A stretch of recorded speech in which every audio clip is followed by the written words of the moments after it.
Assalamualaikum warahmatullahi wabarakatuh. Kembali dengan saya Bang Diki di Ribang Channel 93. Oke teman-teman, kali ini Bang Diki akan memberikan informasi terkait penyebab mengapa kita tidak pernah lolos ikut prakerja.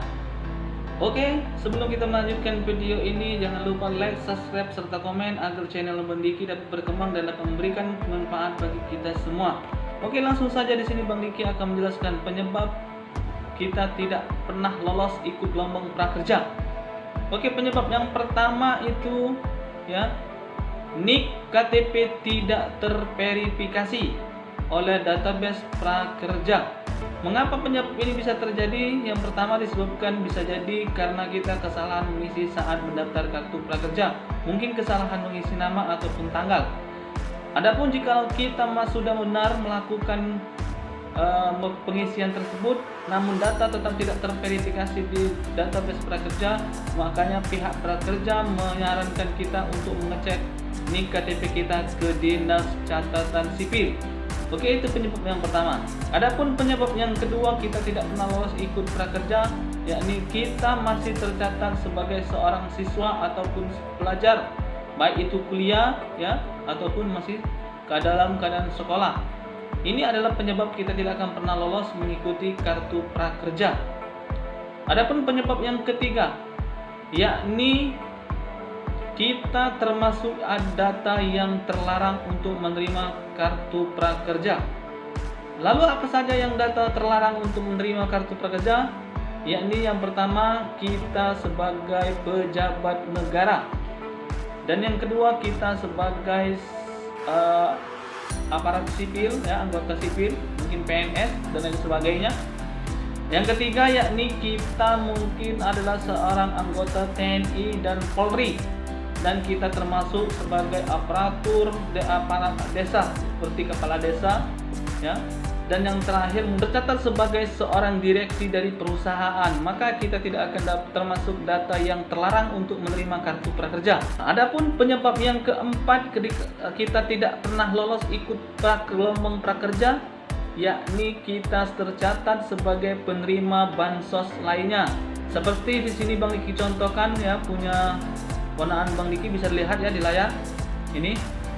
Dia tercatat alasan tidak lolos disebabkan karena dia NIK-nya tercatat sebagai penerima bantuan sosial di Kementerian Sosial sebagai penerima PKH. Jadi dari gelombang 4 sampai saat ini Bang Diki coba ya buktikan apakah benar. Ternyata memang benar tidak pernah lolos ya. Dari gelombang 4 sampai gelombang ke-14 tidak pernah lolos. Ternyata memang benar, jika kita tercatat sebagai penerima bantuan sosial maka tidak akan pernah lolos ikut gelombang prakerja. Adapun penyebab yang kelima, kemungkinan ada 2 anggota keluarga kita yang sudah menerima kartu prakerja. Karena peraturan pemerintah saat ini yakni 1 kakak hanya dapat menerima kartu prakerja 2 NIK saja. Jadi kalau sudah ada 2 ya anggota keluarga kita sudah menerima kartu prakerja, maka yang ketiga tidak akan pernah lolos ikut kartu prakerja. Yang kelima, yakni yang keenam, penyebab kita tidak lolos ikut prakerja. Oke, penyebab yang keenam ini yang sering kita alami, yakni kuota di kota kita lebih sedikit sedangkan yang mendaftarnya melebihi kuota. Jadi kita termasuk orang yang tereliminasi dari kuota tersebut. Contoh misal kuota di daerah Bang Diki misal ya, Sumatera Selatan, Palembang, itu kuotanya misal kita sebutkan 30.000 orang yang menerima kartu prakerja, namun yang daftar kartu pekerja sekitar 100.000 orang. Artinya 70.000 orang tidak akan lolos mengikuti prakerja. Jadi kita dapat mengikuti gelombang selanjutnya. Mungkin ada kemungkinan kita bisa lolos di gelombang selanjutnya. Tetapi jikalau 5 tadi kita ada salah satunya, maka tidak akan pernah kita untuk lolos mengikuti kartu prakerja. Oleh sebab itu, perhatikan sebelum daftar kartu prakerja, jangan sia-siakan waktu. Apa kita termasuk di kategori 5 penyebab tadi ya? Ada 6, tetapi yang penting itu 5 ya. Kalau kita ada di salah satunya, maka kita tidak akan pernah lolos ikut kartu prakerja. Oke, itulah penyebab kita tidak pernah lolos kartu prakerja. Mungkin ini saja yang dapat informasikan ya. Semoga yang belum diterima kartu prakerja dan tidak termasuk di 5 kategori tadi Mudah-mudahan lolos di gelombang-gelombang selanjutnya ya. Ada kemungkinan kita bisa lolos ya. Dan ini saja dapat saya sampaikan.